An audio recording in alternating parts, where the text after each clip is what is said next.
The end of the season officially for Jannik Sinner marks a achievement that only two other players have ever achieved before him, which were Roger Federer and Serena Williams, was that he didn't drop straight sets the entire season. Oh, he didn't lose in straight sets the entire season. Straight set losses the entire season. Third player to ever do it, right? I mean, second men's player ever to do it, and I believe third total. It's only Roger in 2005 and Serena in 2013. So as we're like talking about this end of a generation on one end, we're seeing this guy pick up the mantle quite literally as we're seeing the end of it. It's what he's done, but also, I mean, he set the record in Turin, least amount of games ever lost in a World Tour final. Putting beatdowns on the best players in the world at the end of a season, all while having this case over his head. I mean, running out of superlatives. He's the best player in the world when there's not something slippery under his feet, and I don't know that it's up for question at this point. Clay's obviously very different. Grass is very different. Carlos has risen on those things. Carlos did not play a full season. He was injured a bunch of the time. We're going to get a lot more of those matchups over time. He does have the game that bothers Sinner more than anyone else on planet Earth in this current moment. But what a year for Italian tennis. And just so we're clear, this isn't a coincidence that Italy wins BJK Cup, Italy wins Davis Cup. It's not a coincidence. Years ago now, they're like, okay, how do we tackle player development? It's a question that we've talked about on this podcast that I don't know that we've gotten completely right in this country for a long time. How do we do it? Well, let's start with a lot more opportunities for success for futures, challengers, people that are trying to make it in a very cost-effective way. We are going to stack our country, which is smaller than, states in America, with plenty of opportunity, and that mitigates cost. A lower-ranked player having to fly from California to Florida to New York to Texas to California, that gets expensive very quickly, and that's not even the easiest way to get points if you're an American, right? You have to fly overseas to play a challenger in Sri Lanka that might have a watered-down field. So you either do it one of two ways. Props to them, because what has happened is not an accident. It's not an accident. The right decisions made, the right investments made, all of a sudden, Italy is the toast of the tennis world. They just are. Starts with Sinner and then goes on down. And don't think for a second, we can do a whole episode about this maybe in 2025, but don't think that all of these other federations, not least the USTA, are thinking, hey, how do we borrow from that playbook? Because Italy did this very effectively and very successfully. They did not do this with the 9-figure cash cow that is a major that's spitting off, tens and sometimes hundreds of millions of dollars in revenue for development. They did this strategically. As you said, when you have a lot of events and a lot of chances to earn points and you can drive or take a train, you can also bring a coach with you. You keep expenses down, you build up points. Look at the level of player. We haven't spoken about the women as well, but Jasmine Paolini is the breakthrough story on the women's side, and Italy did pretty well with that Billie Jean King Cup. And it doesn't just mean that they're producing top players. There are mid-level players. There are doubles players. There are now events throughout Europe. There are executives that are Italian. It's really become this sort of self-serving and self-perpetuating success. And I can tell you, we don't have to delve into it now, but when we talk about cutting and changing the USTA player development, how that money is being allocated. Jannik Sinner did not get millions and millions of dollars from a federation to do whatever he wanted. This was all very tactical. And that model and the success of Italy, I can tell you for a fact, is being studied by many other federations. It really has become a model for how to build tennis success. Are there as many? I have a quick question to that, real quick, before we move off. Do you think what do you think the ratio of like Italian youth players are to like American youth players? Like, you always have this great saying, Andy, like boil the ocean. Like, do we feel like the USTA is trying to boil the ocean in comparison to the Italian federation that is being more strategic and surgical? Let's be super simple with this, okay? Let's be super simple. For a long time, we meaning the States, we've tried to choose stocks. instead of investing in the S&P. We've tried to choose stocks. I got cut when I was 16, and they cut the wrong stock because all the ones they kept didn't end up making it. Right. And Marty was also not like he wasn't the one getting their attention. We built players. We had 5 basically also ran juniors who weren't part of the USTA thing. We played at the Crystal Palms apartment complex, and we worked out at the YMCA up the street. Forever and a day, access, opportunity, and being around other people who are good and trying to do the same thing as you has worked. You look at Bullet and through different vehicles, right? The USTA, or USA is like, why wasn't it like it was back? What were they doing then? No, it just happened that at Bolletari's, there were 12 studs. Now, did we have to pick and choose? No. Did we know that Courier was going to be way better than David Wheaton at that point? No. We probably didn't. But you accumulate a lot of talent with proximity to each other, a lot of opportunity, good stuff will happen. And to your question, Mike, I don't know, but I can tell you right now that Jannik Sinner's ratings, a lot of kids are watching him. Their participation rate is going to go through the roof. Through the roof. They're not competing with 10 other sports like we are.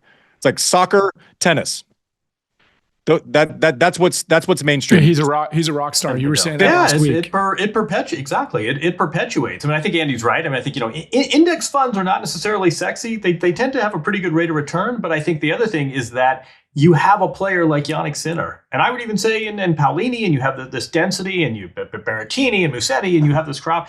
That perpetuates. And now, the World Tour finals are going to be held in Italy for another block of time. All those 12-year-old kids who are deciding what sport should I go into, they now have Jannik Sinner to look up to. It perpetuates itself, and I think this Italian model, I think is going to be emulated by a lot of countries now. And there's a sense of like, wait a second, there's no great, there are plenty of other countries that have just as big a tennis legacy as Italy. How come these guys have done what we haven't figured out? And a lot of people are going to be studying that. Well, the other thing that is a huge advantage for us here that has now proven to be a vehicle to the top of games and not just something to do. Coco Gauff was always going to be Coco Gauff in any system in tennis. Carlos Alcaraz, maybe Ferrero expedited it, and made him great. Carlos Alcaraz was going to be top 20 if a ham sandwich was coaching him.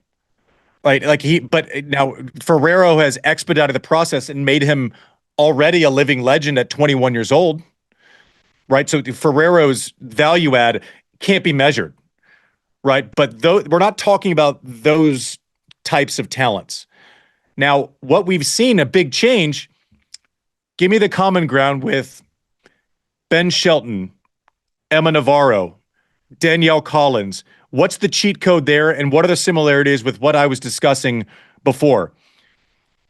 A lot of access to playing against other talented people, low cost for improvement, right? You're not having to make a massive investment, and good coaching. Consistent coaching, not flipping coaches. Oh, I do 3 weeks with this guy and then, someone else takes over. Continuity matters. The collegiate system now is a superpower. I'm not of like all-time, 20 years ago, I wouldn't have told you this.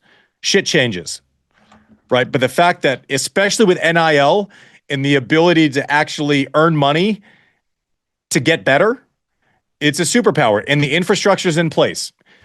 It needs to be thought about, not take it for granted. If there's a way to invest in that, by all means do it. It's like the Wild West out there. I'm sure something can be figured out. It's funny you should bring that up, Andy. Literally, I was gonna be like a postscript for the show that obviously they had the singles titles this weekend for collegiate, right? And Columbia, man.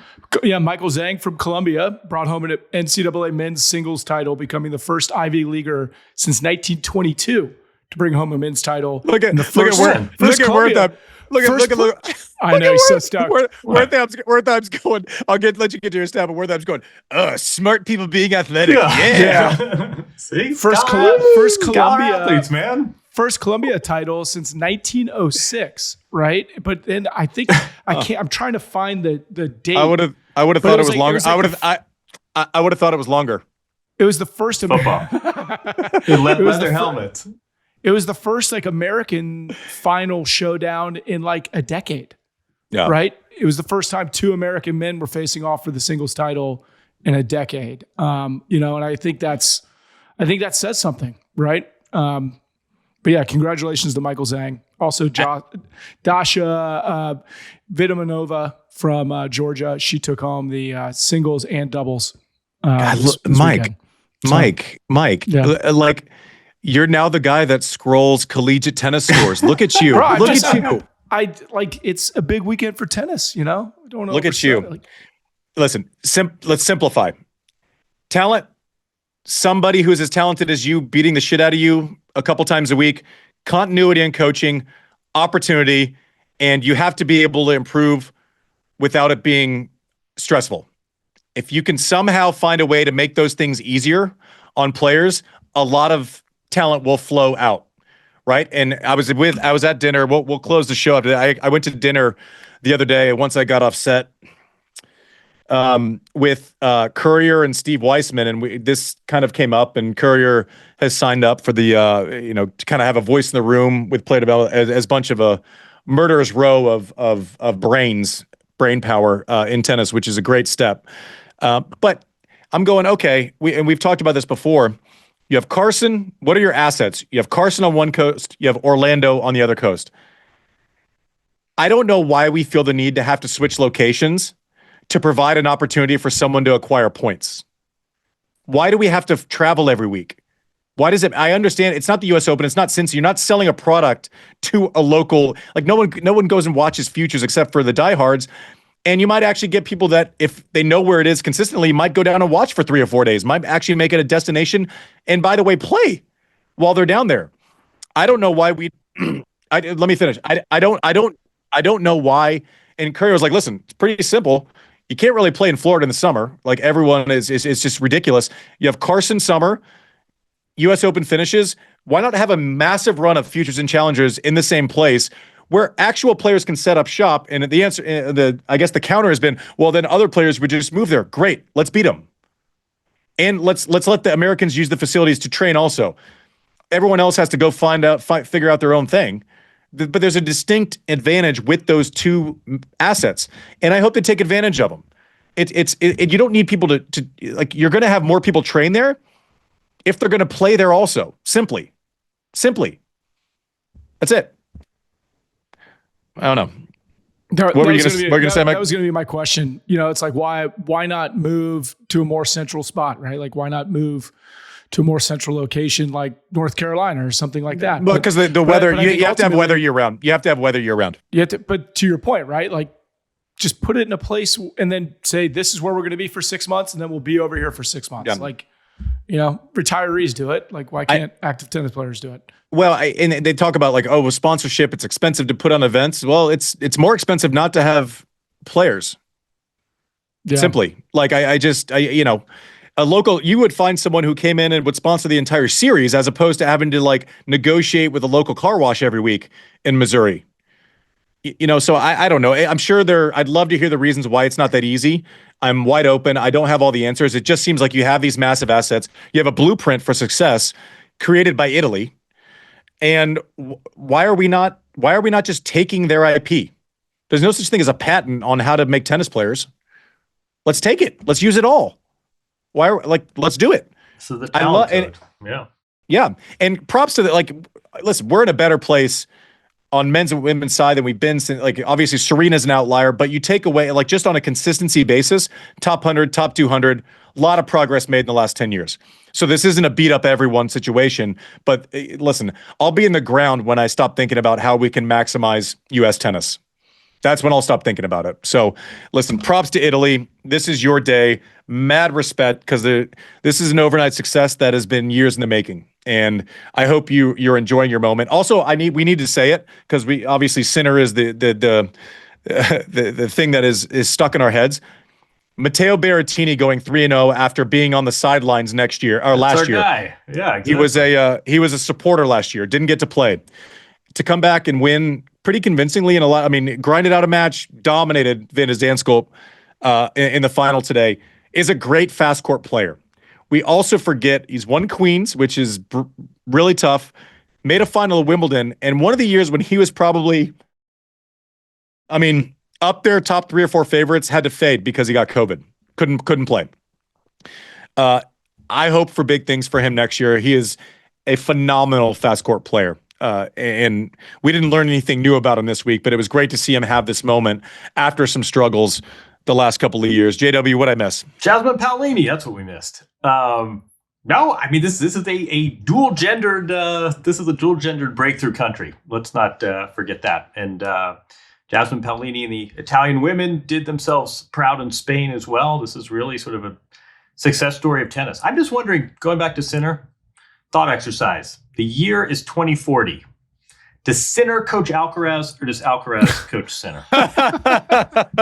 That's a great question. And by you saying the dual gender thing, I also want props. If you're ever at a major or tournament and you go, hey, I want to go watch someone who is one of the smartest people on earth with how they take what they do well and how they hide their challenges in the most in the smartest way possible, go watch Sarah Irani play doubles.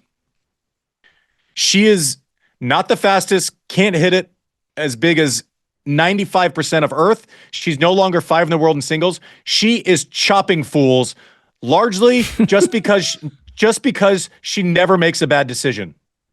She never makes it. She might sets of hands in tennis history too. She might not win every point, but sure as shit, it's not because of her decision making. She's phenomenal. Still going, still chopping people, purely based on I know what shot to hit way more often than you do. Is that like a Hall of Fame credential, right? Like get to 5 and then also move on, and then you're that ridiculous? I don't know. That's a deeper conversation. We're not going to start the Hall of Fame credential conversation in the last. We're not going to throw a Hail Mary at know. I guess we have a new teaser for a new show topic. Yeah, I'll be in trouble with that one. And then I cue the people. Oh, is this a Hall of Really Good? Roddick's in. That's still my favorite mean tweet. By the way, the mean tweet segment, I think we can be ongoing. That was a winner. Yeah, that's a winner. Yeah. I will say this. Somebody was like, oh, Kimmel does it better. You're like, yeah, no shit. Thank you. Oh, really? Appreciate it. Yeah. The guy who put us in that same stratosphere. Thank you. Oh, I'm happy that the expectation set is a Jimmy Kimmel. You know Ed Harris in that trailer. That guy's a writer's room. We have Social Sophie and Sean digging through the weeds for us.